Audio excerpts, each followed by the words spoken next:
मैं डॉक्टर महेश कुमार पालीवाल, सहायक आचार्य भौतिक विज्ञान, राजकीय कन्या महाविद्यालय चौमू।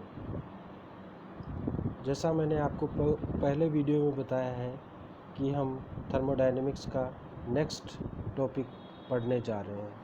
हमने चालू किया था ऊष्मा कार्य की अवधारणा और उसमें हमने दाब आयतन कार्य के बारे में विस्तार से अध्ययन किया था, जिसमें हमने अनुत्क्रमण प्रक्रमों के लिए किस प्रकार से कार्य होता है और उसकी मात्रा क्या होती है उसका अध्ययन किया था।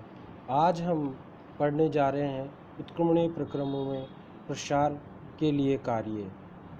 तो जैसा आप देख रहे हैं, उत्क्रमणीय प्रक्रमों में प्रसार के लिए जो कार्य होता है उसके बारे में हम पढ़ेंगे और उसके रेस्पेक्ट में हम आदर्श गैस के लिए समतापीय उत्क्रमणीय प्रसार में किया गया कार्य को परिकलित करेंगे। पहले हम जो अनुत्क्रमण प्रक्रम में कार्य हो रहा था उसका हमने परिकलन किया, जो एक ही पद में संपन्न हो रहा था। क्योंकि मैं आपको पहले ही बता चुका हूँ कि उत्क्रमणीय प्रक्रम जो होते हैं उनमें कार्य जो होते हैं वो एक से अधिक पदों में संपन्न होते हैं।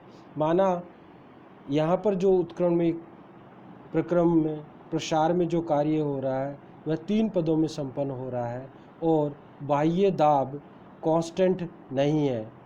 तो इस स्थिति में आयतन जो है Vi से Vf तक परिवर्तित होने के कुल कार्य सभी पदों में होने वाले कार्य के योग के बराबर होगा, जिसको निम्न प्रकार से प्रदर्शित कर सकते हैं, जैसा कि आपको पता चल रहा है यहाँ पर।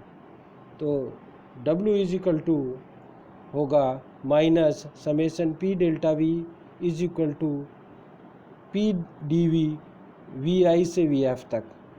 यहाँ पर आपको चित्र में दिखाई दे रहा होगा कि PV जो ग्राफ दिखाई दे रहा है उसमें अनेक पदों में प्रसार कार्य हो रहा है, जहाँ पर आपको टॉप पे PI दिखा हुआ है और नीचे PF दिखा हुआ है। क्योंकि P की मात्रा ज़्यादा है और PF की मात्रा कम है, क्योंकि ये प्रसार का कार्य हो रहा है।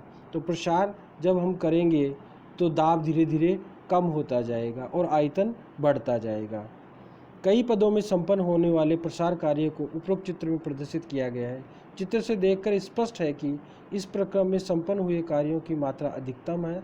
अतः इस प्रयोग से इस कथन की पुष्टि होती है कि उत्क्रमणीय प्रक्रम में अधिकतम कार्य संपन्न होता है, जिसको हम निम्न प्रकार से प्रदर्शित कर सकते हैं। इसलिए हम ये कह सकते हैं कि W रिवर्सिबल जो होगा वो W मैक्सिमम के बराबर होगा और वो होगा इंटीग्रल Vi से Vf तक Pex dV के बराबर, और साइन जो होगा चूँकि प्रसार कार्य है अतः माइनस में होगा। यहाँ पर मैं स्पष्ट कर दूँ कि डेल्टा जो होता है वो एग्जैक्ट परिवर्तन के लिए यूज होता है। डेल या डी जो होता है वो सूक्ष्म परिवर्तन के लिए प्रदर्शित होता है या उससे सूक्ष्म परिवर्तन प्रदर्शित किया जाता है, और इन एग्जैक्ट परिवर्तन इसमें कहेंगे। डीवी जो होगा सूक्ष्म परिवर्तन, यहाँ पर जो डीवी जो है वो आयतन में सूक्ष्म प्रदर्शित को व्यक्त कर रहा है। यहाँ एक बात और बताने की है, यहाँ हम डेल्टा वी के स्थान पर डीवी का प्रयोग किया गया है क्योंकि परिस्थितियाँ उत्क्रमणीय है तथा कार्य एक पथ फलन होता है जो कि अयथातज अवकलज है। इसलिए W reversible is equal to W maximum is equal to minus P internal minus DP into DV के बराबर होगा। यहाँ प्रत्येक पद के लिए P एक्सटर्नल जो होगा वो P इंटरनल माइनस DP के बराबर होगा। DP वह दाब है जो सूक्ष्म मात्रा में कम किया गया है, यानी कि पिस्टन पे या कोई भी जो पात्र है उस पर अपन ने जो दाब है वो सूक्ष्म रूप से कम किया है जिससे कि प्रसार हो सके। संपीड़न के लिए जो P एक्सटर्नल होगा यानी कि जो बाह्य दाब होगा वो P इंटरनल प्लस DP के बराबर होगा, क्योंकि अगर हम संपीड़न करना चाहते हैं, अगर हम छोटा करना चाहते हैं, कंप्रेस करना चाहते हैं, तो हमें दाब लगाना पड़ेगा। अतः W reversible is equal to minus integral Vi to Vf P internal DV minus DP DV के बराबर होगा। यहाँ DP DV को हम नगण्य मान सकते हैं क्योंकि इसका मान जो होता है वह बहुत कम होता है, अतम सूक्ष्म मात्रा है, और दो सूक्ष्म मात्राओं का गुणनफल जो होगा वो बहुत ही न्यून होता है। अतः जो समीकरण 3 है वह समीकरण 4 के रूप में निम्न प्रकार से लिखी जाएगी। W reversible is equal to minus V I F is equal to V I to we F P internal D we.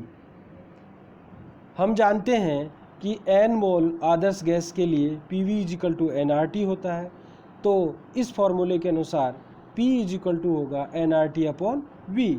अतः समीकरण 4 में हम P का मान रखने पर हमें जो समीकरण प्राप्त होगी वो निम्न प्रकार होगी। W reversible is equal to minus N R T upon V into D V. यहाँ पर अपन ने P इंटरनल का मान रखा है और ये हो जाएगा, हम इसको निम्न प्रकार से लिख सकते हैं, integral V I to we F N are T D we upon we.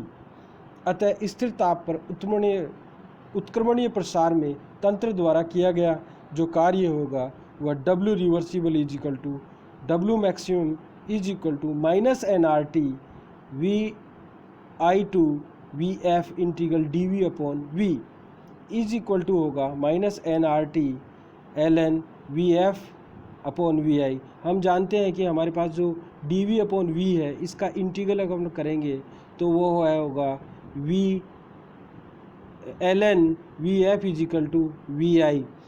L N V F जिसमें एल एन वी जो है upper limit minus L N V lower limit के अनुसार हम लिख सकते हैं। यहाँ पर इसको निम्न प्रकार से फिर लिख सकते हैं कि लॉग को अगर टोटल लॉग में कन्वर्ट करेंगे तो हमारे पास होगा W reversible is equal to W maximum is equal to minus 2.303 N R T log V F upon we i, समीकरण 5 में जैसा आपको दिखाई दे रहा है। यहाँ इसको हम इस प्रकार से भी लिख सकते हैं, चूँकि साइन यहाँ पर माइनस साइन है, तो अगर माइनस साइन को अपन प्लस में कन्वर्ट करना चाहते हैं तो समीकरण 6 के अनुसार हम इस प्रकार से लिख सकते हैं, W reversible is equal to W maximum is equal to 2.303 N R T log V I upon V F. यहाँ पर हमने जो वॉल्यूम है या वॉल्यूम की वैल्यू है उसको अपन ने उल्टा कर दिया, तो साइन जो होगा वो पॉजिटिव हो जाएगा। अब हम बात करते हैं, इसको हम इस प्रकार से लिख सकते हैं, W reversible is equal to W maximum is equal to 2.303 N R T log P F upon P I भी लिख सकते हैं। यहाँ पर जो वेरिएबल लिया गया है, ये जो चर लिया गया है वो है दाब, और चूँकि एक आदर्श गैस के लिए दाब और आयतन में जो संबंध होता है वो व्युत्क्रमानुपाती का संबंध होता है। तो समीकरण 6 में जहाँ वी आई होगा यहाँ पर पी एफ हो जाएगा, और समीकरण में 6 में जो वी एफ होगा वहाँ पर समीकरण 7 में पी आई हो जाएगा। यहाँ पर इतना सा ही अंतर है। इसका मतलब हमारे को पास वेरिएबल आयतन भी हो सकता है और वेरिएबल दाब भी हो सकता है। अब हम बात करेंगे उत्क्रमणीय प्रक्रमों के लिए संपीड़न कार्य।